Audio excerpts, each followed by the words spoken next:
Olá, tudo bem? Meu nome é Lucas Concheto e no episódio de hoje a gente vai falar sobre o livro Os 7 Hábitos das Pessoas Altamente Eficazes, do Stephen Covey. O Stephen Covey fundou uma empresa que carrega seu sobrenome, a Covey Leadership Center, que atendia na sua época mais de 100 empresas da lista 500 mais da Fortune. O Covey ele ficou internacionalmente conhecido depois de um best-seller dele, Os 7 Hábitos das Pessoas Altamente Eficazes, que vendeu milhões de cópias. E algumas revistas nomearam ele como um dos maiores nomes da área de negócios do século XX. E do que trata o livro, né? O livro do Stephen Covey, ele foi escrito depois de uma carreira muito grande, onde o autor refletiu sobre vários tópicos, principalmente na sua vida, numa busca que ele fez pela vida inteira, né? Na verdade, não foi só antes do livro, ele continuou depois do livro nessa busca pelo autoconhecimento, pelo desenvolvimento de empatia, de parcerias mais sólidas. E ao longo desse tempo ele percebeu que alguns hábitos que ele vinha desenvolvendo e alguns que ele ainda não estava desenvolvendo, mas que ele deveria desenvolver, fariam dele uma pessoa mais bem-sucedida. E quando eu falo bem-sucedida, eu não estou falando na esfera financeira, eu estou falando no sentido como pessoa. Então o Stephen ele tem essa preocupação de abordar o problema do ponto de vista pessoal.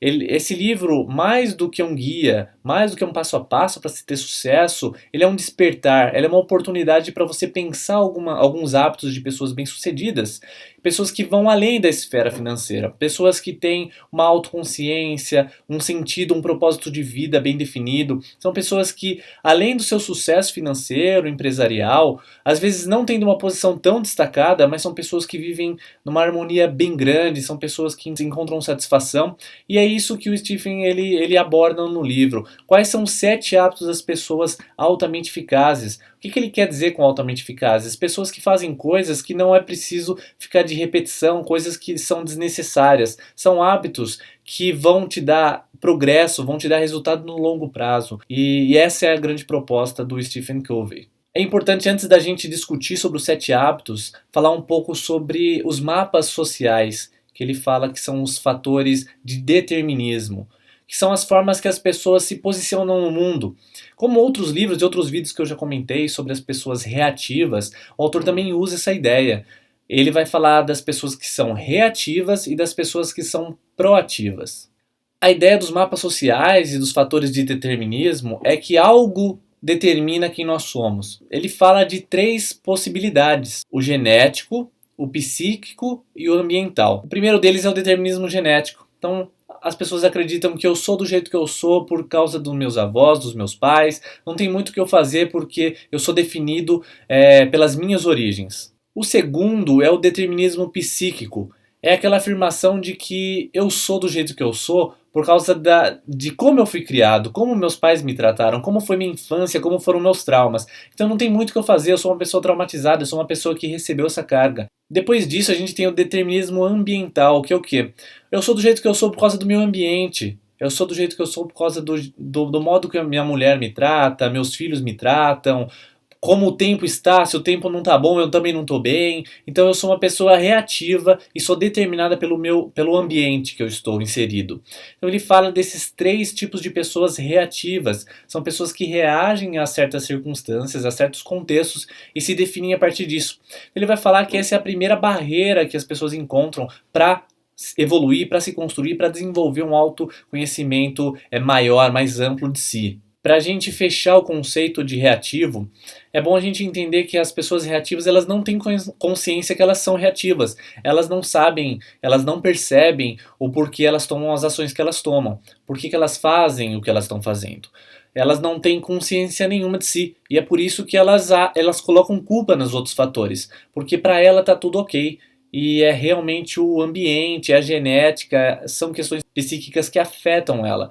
Mas nenhuma dessas questões está no campo de consciência dela. Ao contrário das pessoas reativas, as pessoas proativas, elas compreendem a realidade de uma maneira diferente. Por mais que elas também percebam o mundo às vezes de maneira não tão positiva, entendendo que algumas vezes os fatores externos atrapalham, elas tomam ação, elas tomam partido. Então se uma coisa ruim e negativa acontece, ela muda as circunstâncias, ela altera o processo, ela tem consciência muitas das vezes do porquê ela fala o que ela fala e sente o que ela sente. Ela é uma pessoa que se conhece mais e ela passa a agir de uma forma proativa. Então, ela é muito mais aberta à realidade e muito mais suscetível a mudar para melhor. Então, as pessoas proativas têm essa capacidade. Então, o autor fala que a primeira coisa que a gente precisa desenvolver é uma autoconsciência, é um conhecimento de si, é entender por que eu estou me sentindo mal, por que eu não acordei bem hoje, por que eu quero as coisas que eu quero, é se entender como indivíduo. A partir disso, você vai desenvolver um caráter muito mais proativo. E com isso você vai se desenvolver muito mais rápido. Então, estando com o hábito 1 dos 7 hábitos alinhados, sendo uma pessoa proativa, você vai para o segundo hábito. O segundo hábito, o autor fala sobre começar com um objetivo na mente. O que ele quer dizer com começar com um objetivo na mente? Que muitas vezes a gente sai para ação, a gente quer fazer as coisas e a gente não pensa o suficiente a respeito disso. Muitas vezes a gente toma ações e vê que os resultados não eram o que a gente queria. Além do mais, a gente às vezes nem sabe o que a gente quer. Então ele fala para a gente criar uma realidade na mente. É como você criar um esboço, um roteiro, um projeto. Tente entender aquilo que você quer, constrói uma história, entenda o porquê das coisas. Realiza isso na cabeça. Porque quando você cria isso na mente, você consegue quebrar vários problemas que você vai encontrar ao longo do caminho. E não vai ser surpreendido quando você colocar isso em prática. Então, o segundo hábito, logo após você ser uma pessoa proativa e tomar partido e tomar ação, você precisa começar a conceber as coisas na sua mente. A partir disso, você vai começar a criar novas realidades. O terceiro hábito é saber o que é a coisa mais importante. É o exercício de entender o que é importante. Então, a partir do momento que você criou um objetivo na sua mente, você sabe aquilo que você quer, você criou muitas possibilidades. A questão é que se você for fazer tudo aquilo que você pensa, você não vai chegar em muitos lugares. Porque a gente realmente tem muitas ideias, a gente quer muitas coisas ao mesmo tempo. A gente precisa de prioridades. Então ele fala sobre as coisas que são urgentes e as coisas que são importantes.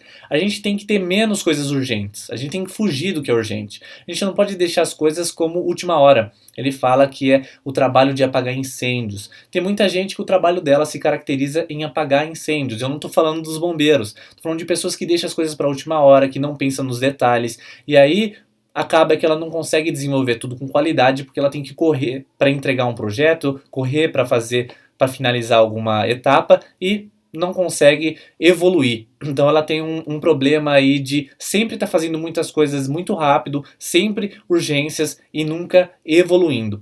Então a gente tem que fazer o que é importante. A gente tem que tratar as coisas no aspecto do importante que ele fala. O que é o importante? Tem coisas que são boas no dia a dia, mas que não trazem resultados no longo prazo. Eu vou dar um exemplo porque aqui a gente fala de livro. Ele fala muito da leitura. Começa lendo um livro por mês, vai diminuindo de 2 livros por mês até chegar em um livro por semana. Ele fala disso no livro dele. Por quê? Essas são coisas importantes, mas não vai gerar um resultado agora. Esse é o tipo de resultado que você não colhe terminando o livro, né? Ele demora um pouco mais para maturar, a gente leva mais tempo para assimilar e para conseguir transformar aquilo em realidade. Então, tem coisas que são importantes, o exercício físico, a prática intelectual da leitura, entre outras coisas que são importantes para a gente e que vão dar resultados no longo prazo. Então, essas são questões que a gente tem que dedicar mais tempo e se programar para realizar elas. Então, realizar, se programar para fazer as coisas que são importantes. Esse é o terceiro hábito. O quarto hábito é comportamental também, ele é uma ideia que é a ideia do ganha-ganha. Na área de negócios, muitas das vezes a gente acaba cedendo para outra parte porque a gente quer fechar um acordo. Ele fala que o ideal é a gente sempre partir de um princípio de ganha-ganha. Esse é o melhor cenário, onde eu ganho e você ganha. A gente conversando, sendo empático, entendendo o outro, a gente vai conseguir enxergar o que é bom para mim e o que é bom para você, equilibrar e fechar um negócio. Essa é uma das melhores formas de se fechar negócio, porque além de preservar os relacionamentos, porque ambas as partes saem com a sensação de vitória, com a sensação de realização, realmente os dois ganham. Então, se é uma negociação de ganha-ganha, é bom para as duas partes. Então, esse é o quarto hábito, é o hábito de se pensar negócio num formato que ambas as partes ganhem, não só uma sempre sair no lucro, mas sim pensar que o outro lado também deve ter as suas necessidades e seus desejos realizados, como o meu também. Então é uma forma de você alinhar as expectativas, os desejos e assim realizar o que é melhor para ambas as partes. O quinto hábito, procure primeiro compreender para depois ser compreendido. Então esse quinto hábito ele é muito legal porque ele diz que antes de eu ficar com aquela avalanche de informação, falando muita coisa para a pessoa, metralhando ela, eu ouço. Que é uma coisa muito difícil. Convenhamos que é muito difícil a gente ouvir de verdade, com profundidade as pessoas. Então vai ser um exercício que é necessário. Esse é um tipo de hábito de longo prazo. É o tipo de hábito que você vai colher frutos ao longo da sua vida, a partir do momento que você desenvolve. A partir do momento que você ouve a pessoa, que você entende o que ela quer dizer, que você se esforça, você cria um vínculo. O sexto hábito, crie sinergia. Esse é um hábito complexo, porque ele depende de todos os outros hábitos estarem amarrados. Você não consegue criar sinergia se você não consegue ouvir as outras pessoas. Você não consegue criar sinergia se você não tem uma consciência de ganha-ganha, se você quer ganhar sempre fazendo com que o outro perca. Então, criar sinergia depende de todos os outros hábitos estarem alinhados, depende de uma empatia muito grande, de uma autoconsciência, você precisa se entender como um indivíduo. Para quando você estiver no grupo, você ser um membro que importa, que seja importante, que faça diferença, que não seja o único, mas que seja um complemento e que juntos seja possível criar uma coisa ainda melhor. O sétimo hábito ele fala de afinar um instrumento. O que seria isso? Seria realmente um hábito de manutenção. É o hábito que você vai olhar para trás, ver todas as esferas da sua vida, todos os aspectos da sua vida e tratar de deixar todas elas alinhadas. Então ele fala que é muito importante a gente ter a consciência de que nós não somos só uma mente, nem só um corpo. A gente tem que cuidar do nosso corpo, da nossa mente, do nosso espírito e das nossas questões sociais, emocionais, de relacionamento. Só quando a gente cuida de todas essas esferas, que é através de afinar um instrumento, que é o nosso ser, a gente atinge mais. Então o sucesso ele está muito relacionado a isso, com a nossa capacidade de olhar para dentro, de se entender, de ser feliz com o que a gente já tem. Agora vamos para o top 5 aprendizados. O primeiro aprendizado é que o sucesso é uma questão interior. Mais do que perseguir dinheiro, perseguir bens, é tendo uma autoconsciência, é entendendo-se como indivíduo, é que a gente vai conseguir ser feliz com o que a gente tem.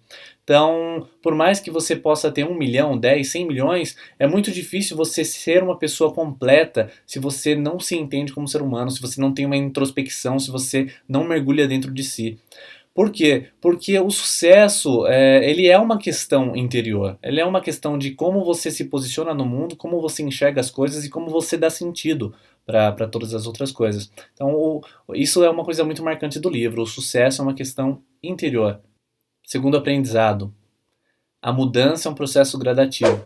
A gente lê esse tipo de material e quer mudar rápido, quer ter resultados rápidos, mas esse é um processo lento, um processo de paciência e que demora muitos anos para a gente começar a colher os frutos. Então, todos esses processos de mudança, né, de autodesenvolvimento, de procura de ser uma pessoa melhor, são processos lentos e que a mudança ela leva tempo.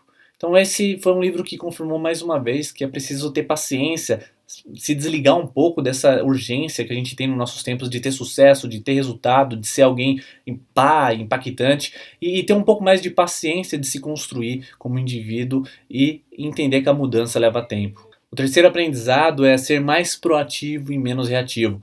Todos nós temos um pouco de reatividade e proatividade, é normal, mas criar consciência do porquê a gente está sentindo o que a gente sente, porquê a gente acordou mal, porquê a gente ficou nervoso com uma situação, é importante para o desenvolvimento da proatividade. É você tomar ação, é tomar partido. A grande questão é essa, é você tomar consciência. O quarto aprendizado, ele é mais prático, é sobre organização de tempo, de produtividade.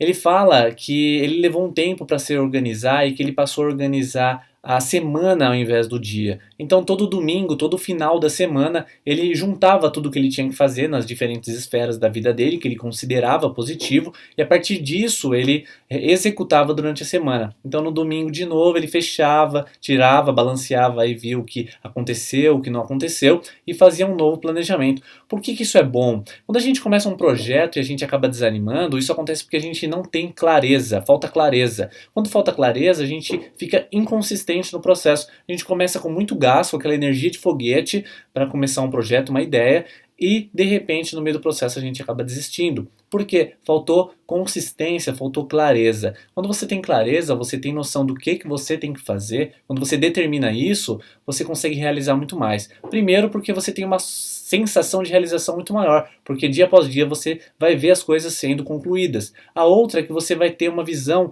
muito mais ampla da onde você está e para onde você quer chegar. O quinto aprendizado é um aprendizado também prático, mas na verdade ele é uma metáfora. Eu gosto muito de metáforas porque elas ajudam a gente a entender coisas que às vezes são muito complexas. E essa metáfora ela fala sobre a conta bancária emocional. O que seria? Toda vez que a gente convive com uma pessoa, se relaciona com uma pessoa, é criada uma conta bancária. E essa conta bancária, toda vez que você se relaciona com uma outra pessoa, é feito um crédito ou um débito. Então quando você tem um bom relacionamento, você confia, você tem empatia, existe uma conexão, você faz crédito toda vez que isso acontece. Porém, quando você não confia na pessoa, você não ouve, você não dá atenção, você faz um débito na conta emocional desse relacionamento que você tem com a outra pessoa. Acontece que muitas vezes a gente dá muito vacilo e cada vacilo desse imagina que é um débito. Vai debitando, vai debitando. Daqui a pouco você entrou no vermelho, você está no cheque especial, está consumindo, está consumindo. E os relacionamentos são assim. Às vezes a gente consome tanto que a gente toma tantas ações que negativa a conta, que a partir do momento que a gente começa a fazer coisas boas, a gente pensa, pô, como assim não está dando resultado? Então essa é uma abstração que é legal, uma metáfora aqui que é boa para entender que às vezes a gente tem que ter paciência e que demora para construir um capital e construir um investimento, principalmente no lado emocional. Se você quiser acompanhar um pouco mais dos meus estudos, das minhas leituras, me acompanhe no Snapchat.